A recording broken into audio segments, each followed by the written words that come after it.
Hi, everybody. This is Burke. Thanks so much for joining me. Today, I'm going to be talking about the idea of owning synchronicity. So stick around to the end of the video. Have a lot of good information again in here. Like, subscribe, share, and comment if you like this. And of course, if you really like it, check out benburke.co to learn how to work together. So the idea of owning synchronicity is basically an extension upon comprehending synchronicity, and more broadly, integrating your highest levels of truth or your beliefs about the nature of reality.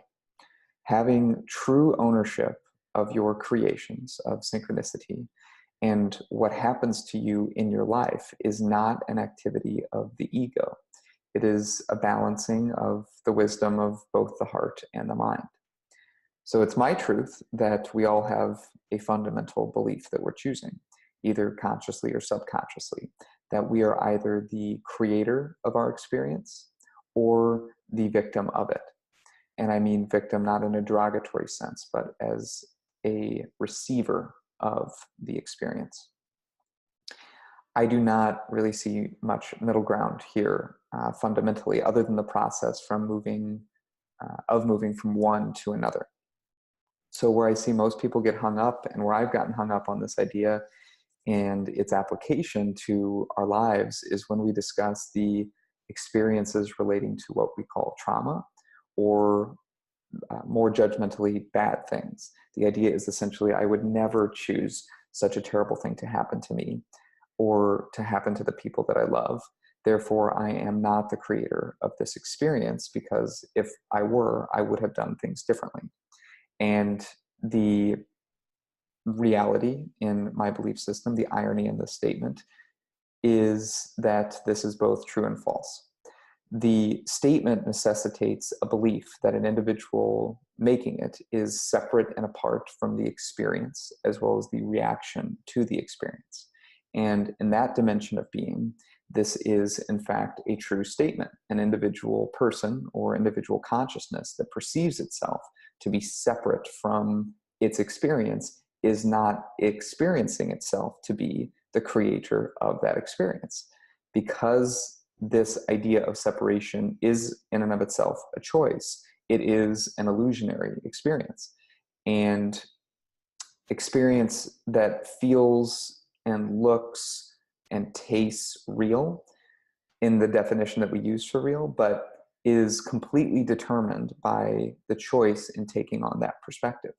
So therefore, when we choose to experience ourselves as separate from all that we sense and all that we intuit, then everything within that experience is true for us.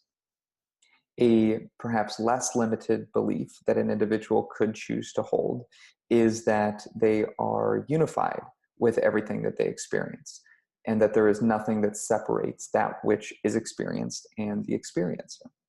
In this dimension of existence, the idea that something could be experienced that is not within the free will of the experiencer is not valid. It doesn't resonate. Both of these perspectives are ones that we have the ability to choose, and can basically be understood to operate within a range of energetic frequencies. When we operate within the dimension of separation, that is to say, we choose to see things as separate and unconnected to each other, and most importantly, to our idea of self, we are vibrating in that moment at a particular frequency. This frequency, via the law of attraction, or more accurately, the law of coherence, resonates with its like counterparts in the physical reality, creating the reflection of an experience of separation. When we choose to operate within the dimension of unification, that is to say, we choose to see things that are unified and deeply connected to each other, and most importantly, essentially identical to our idea of self, we are vibrating in that moment at another particular frequency.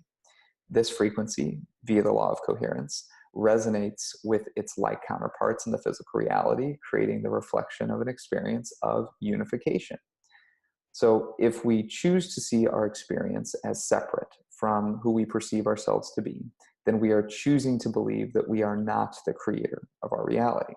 If we choose to see our experience as connected to or unified with who we perceive ourselves to be, then we are choosing to believe that we are the creator of our reality. This idea obviously extends far beyond the moments of synchronistic events, obviously. However, synchronicity allows us to practice the choice of creatorship in a way that is meaningful, in a way that is tangible, it's experiential, trackable, and sustainable, and essentially regenerating.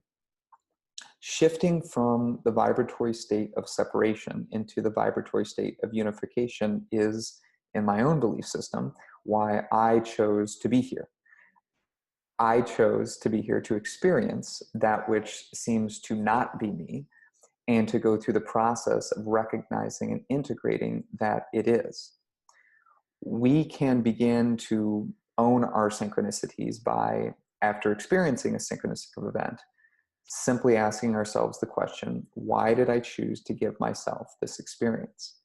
Then, through meditation and silencing of the mind, awaiting an intuitive response.